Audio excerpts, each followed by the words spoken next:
In 1908, an author by the name of Israel Zangwill created a play called The Melting Pot. To quote an article by William Booth on the WashingtonPost.com, the message still holds a tremendous power on the national imagination. The promise that immigrants can be transformed into Americans, a new alloy forged in a crucible of democracy, freedom, and civic responsibility. This quote resonated with the American people so much that it became a part of the image shared the world over. The message was clear. No matter where you came from, no matter what your circumstances, if you were to come to America with the intent of becoming a part of the culture, you could become American. What does that mean, really? What defines an American? Well, we have two approaches to that. First, anyone born on U.S. soil is considered American. Furthermore, anyone that comes to America and goes through the patriation process can become American. That only defines the legal sense of what is American. The American melting pot spelled out in very certain terms what it means to be American. It spelled out what America stands for. The first of these ideals was offered in a different phrase, the land of opportunity. James Truslow Adams said in 1931, "Life should be better and richer and fuller for everyone, with opportunity for each according to the ability of achievement." This, coupled with the American dream, is what we could define what being an American is.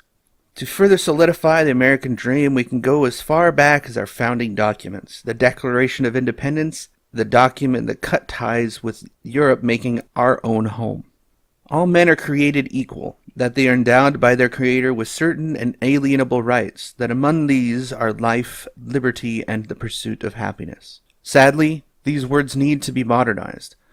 While in their time they were profound, they still do not reflect true equality under the guiding principles. If it were to be revised with modern views in mind, it would read, "All people are created equal, that they are endowed by their existence with certain unalienable rights, that among these are life, liberty, and pursuit of happiness." This moral standard is what defines what one would call Western values. With everyone entitled to live without fear of their life being taken away or owned, with everyone entitled to being equal protection under the law regardless of your status in life, with everyone is being entitled to seek out what makes them happy. Even with the altruistic nature of these words, there are opportunities for abuse. However, one could arguably say that these moral and ethical standards are what would define to be American, what it is to live with Western values. So what happened to these values, and why have so many sought to destroy them? Even from within, we have movements that seek to overthrow these ideals in favor of an oppressive society based on subjective feelings and perceived harm. Something changed in our society which created a national divide, one of moral implications, which seemed to get stronger by each passing year. The melting pot, the cornerstone of treating everyone equal and free, suffers from an ideological construct in the form of cultural Marxism. One of the elements that made America unite despite all the different races and cultures for as long as we've existed as a nation was cultural appropriation. With the concept of the melting pot comes a mixing of culture from around the world, and every major city is highly likely to have every major culture from across the globe coexisting without major conflict until recently. America is notorious for taking the best parts of each culture and celebrating them, regardless of its origins. The cross-cultural experience, as America has made it, is unique because we've put forth the American values above the cultural ones. We celebrate Cinco de Mayo, despite not being Mexicans. We all have gifts around Christmas time to all of our friends, neighbors, and family, despite having all religions in our borders separated from the state, but protected by practice.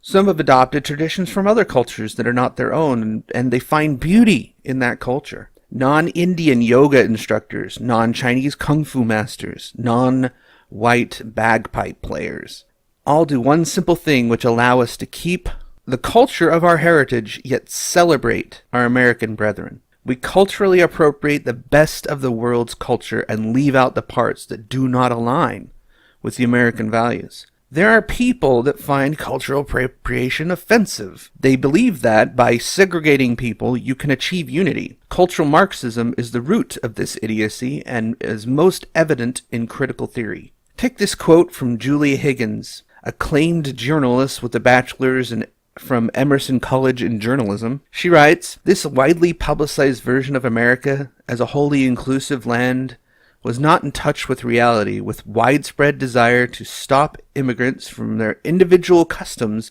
and force them into a version of whiteness that permeates society, to this, lurking right beneath the surface. There is a rich American tradition of rejecting immigrants and refugees, and those who make it through often face calls to assimilate and deny their cultural roots. What is more evident of a critical theorist polluting America than the concept of race being the root of any moral system? To force people into a version of whiteness," she said. "This suggests that America is for whites only, despite the core American value of all people being equal." The irony isn't lost on me either. For her claim to be true, the Civil War was a waste of time. The South should have won because all others are not white and are not equal. The women's suffrage movement and the civil rights movement were a waste of time. This goes against the concept of whiteness. If America is for whites only, thus both women and minorities should be second-class citizens. And finally, Jim Crow laws should still be enacted today because we should keep the darker skins away from the whiteness of American culture. Just couching it in this language is revolting, to say the least, un-American, and ahistorical.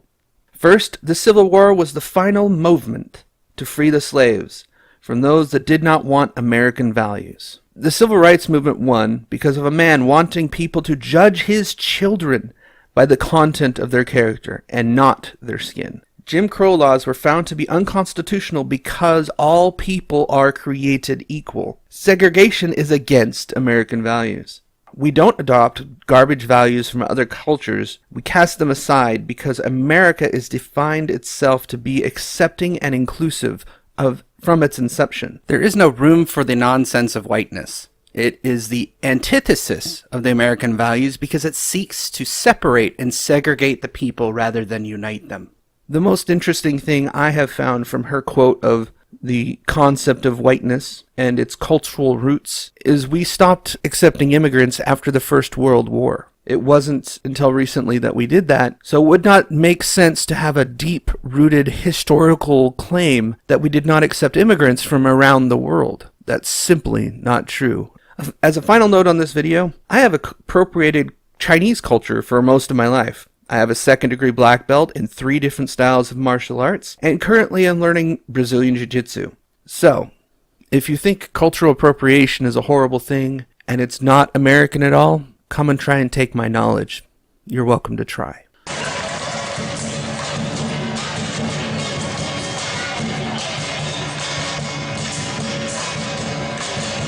You see this right here? I 100% endorse this. This is good stuff. Brilliant.